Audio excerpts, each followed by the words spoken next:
Hey, what's up? Back with the 2003 Lincoln LS. I'm going to change around the lighting, do some HID. I got the DDM tuning's got a new Ultra HID kit, so I picked that up. It's a 5500K, 35 watt.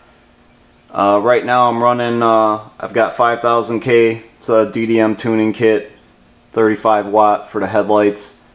I've got 5000s in the fogs, although they kind of look like 4300s. Kind of get into talking about the colors later on. And I've got just LEDs in my high beams. So basically what I want to do, I've got, like I said, the 5500s are going in the headlights for the low beams. I bought 5000K for the high beams, and I bought a harness too. So I got all that stuff up here. So basically what I want to do is kind of segregate the operation of the high beams, because basically what will happen is if you've got your low beams on and the fog lights on and you hit the high beams, you lose your fog lights. So I wanted to be able to operate the high beams independently. So hopefully with the harness I'll be able to do that. So I'll actually give you a shot of what's going on right now with the lights before I take all this apart. Alright, so that's the low beams and the fog lights. The fog lights actually, to me they look more like they're 4300, which it's going to be hard to see on camera. But maybe you can tell they don't exactly match. It's kind of interesting the different colors, because I got 4500s in my Escort and they actually look kind of blue. My dad's Lightning's got 4500s for the headlights and the fog lights, and they actually look more like an OEM white. They really don't have much of a blue tint to them. So it's kind of interesting. I mean, I've seen 4500s that look blue, 4500s that look white. Now, like on the Lightning, the headlights match the fog lights. On the Escort I got 4500s in the fog lights as well, and for whatever reason the fog lights actually appear slightly bluer than the headlights. So I don't know if it's got something to do with the ballast, or maybe I just got mismarked bulbs or whatever happened. But anyways, I guess a big reason why I got the 5500 is I'm just kind of curious about this new Ultra HID kit and what the 5500s are going to look like. So let me I'll hit the high beam so you can see the LEDs too. Alright, so there's the LEDs for the high beam. They actually they match the low beams pretty well. And I really just kind of been using them as like kind of like a daytime running light. I mean, they really don't put out that much light. And I mean, even the factory halogens are kind of useless with the low beam HID kit, which I'm sure some of you have experienced. So like I said, I really want to just kind of segregate the operation so that, you know, I'd like to be able to just turn the high beams on anytime without any of the other lights on. So like I said, got this harness, so hopefully I can pull that off. Next thing I'll do, I'll take these kits out and show you the harness and all that. Alright, so here's a harness kind of laid out. Basically what I'm going to do with this harness is I got a toggle switch too. So what's going to end up happening is you've got, you know, your power and your ground for the harness. It's fused. You've got a relay on there, and then this is the attachment to your ballast, and then this is what's actually going to trigger activation. And it's on both sides, so you can use either or to activate the lights. So I'm gonna have to use one of these tied into that switch, and that should give me a completely separate circuit to operate the high beams at any time. So these harnesses are pretty nice. I mean, I think it was like 10 bucks. I mean, for the money you really can't beat it.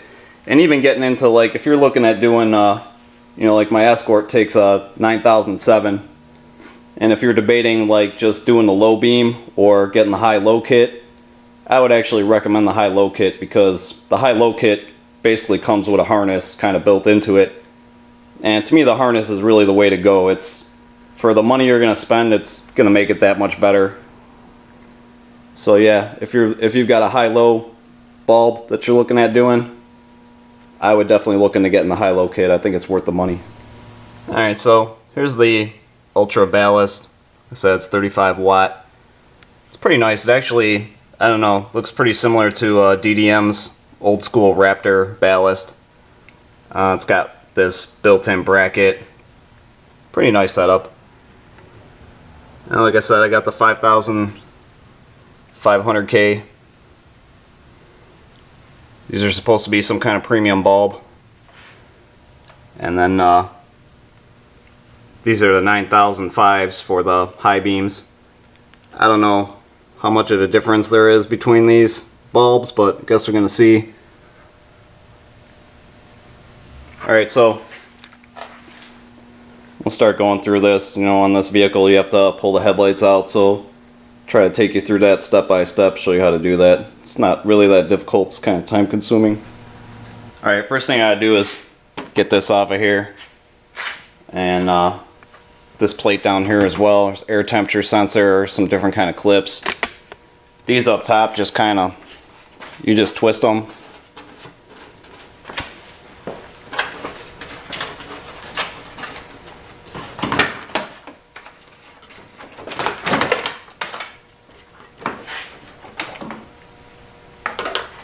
Just lifts off.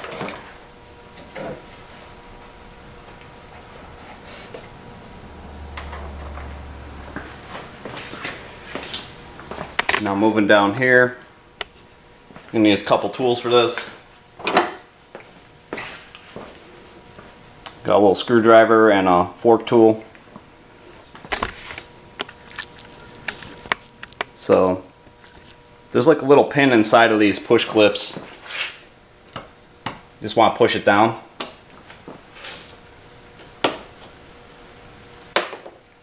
And use a fork tool. Just gently pry up this sensor, get it out of the way. Same thing with these. Just pry them out of there.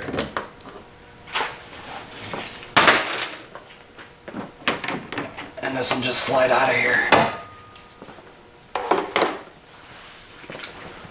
Okay, so that's basically going to reveal all the bolts you have to take out. So you got one up here, one on the side, and there's one kind of hidden back here. Let's see if I can get an angle on that when I get to it. Alright, so a couple things. I put some duct tape just to kind of protect the bumper, pulling this light out. Make sure you use like a 1/4 inch drive ratchet. I mean, you don't want to go gorilla style on this stuff.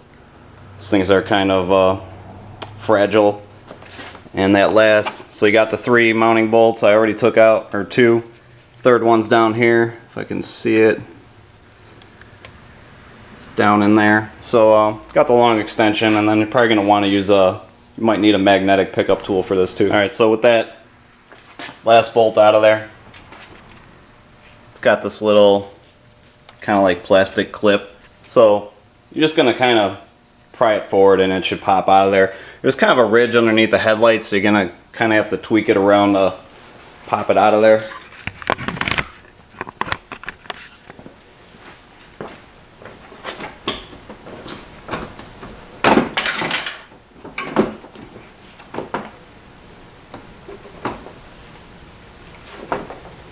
So basically we've got a couple connectors to take off as well.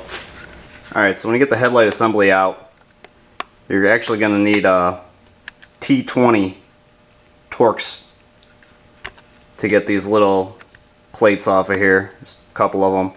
And then use a fork tool, pop this back. It's got the little bush clips on it. Get that out of your way. And then you can see when I put the HID kit in there, I just kind of stuck the ballast inside of the headlight. So that's what's going to make this interesting. I got to figure out how I'm going to wire this. I don't know if I'm going to notch these covers or drill holes in them or something, but I got to get wiring through there, so we'll see what happens. This right here is I got that LED bulb in there. And like I said, this is the low beam with the HID kit on there. So basically the ballasts that are on the low beams right now are getting swapped over to the high beams. And all the Ultra HID stuff's going into low beams. So yeah, make sure you have a T20 Torx bit on hand so you can take this apart. This is just a closer look at the 9005 LED bulb I had in here. I got a buddy with a Scion TC, he might want these, so I'll probably just give them to him. And like I said, we'll be putting the HID in there. But yeah, this is pretty cool. I mean, like I said, I wasn't really using it as a, you know, you figure it's not going to put out enough light to be a high beam.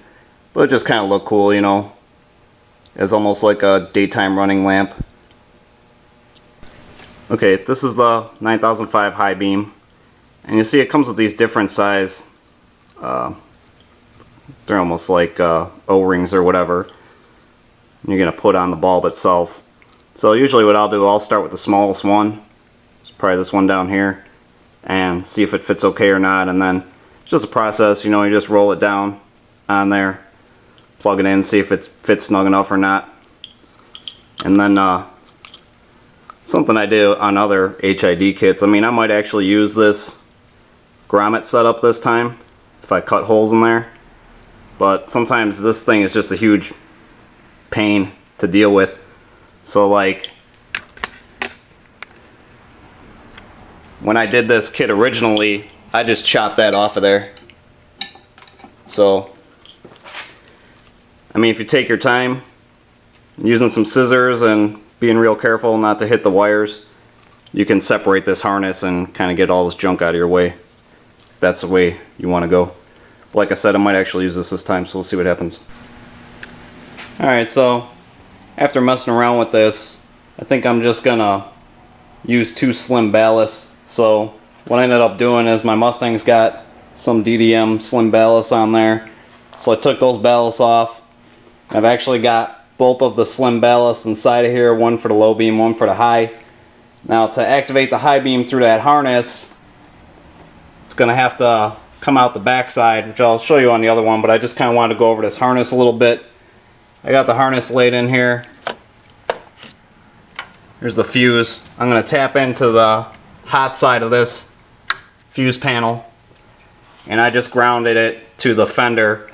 Now you always want to check the ground with a meter.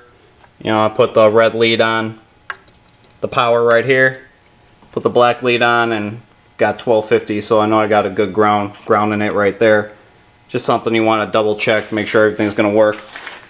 And then I just kind of started laying the harness out a little bit. Got some tie wraps on here.